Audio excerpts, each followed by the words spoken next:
พอหนึ่งคนตัวยงดังดึกไปลน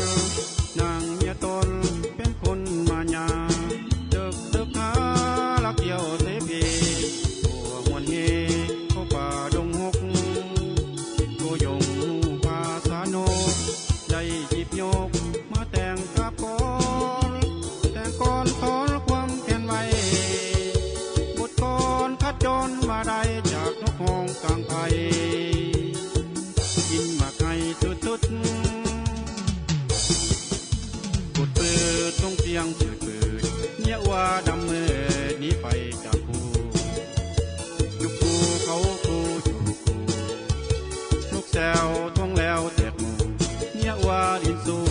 แนะนำคนรวยหัวมันสวยเมียนอกใจดีเดียวหัวคนจนเขาบ่ตนบ่เกี่ยวหนีไปนำสายเปียวบ่มาเลี้ยวหัวเลย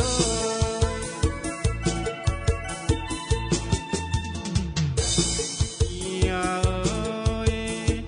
หัวทรมานจนนานหลายปีคนเดียวว่างสาวแก่แม่ห้างแม่ไม้ขอให้เห็นใจแม่ห้างใหญ่ห้างน้อยก็คอยเหตุการณ์อาสาโอ้จำปีจำปาอันมาเดินวันนองขอจับจองเป็นผู้ที่ว่าสาวโสภาน้องอย่าแงงอนหากได้ซ้อนนอนจากตุ้มหมดึกหัวสมกอมน้องนอนดึกหัวสมกอมน้องนอน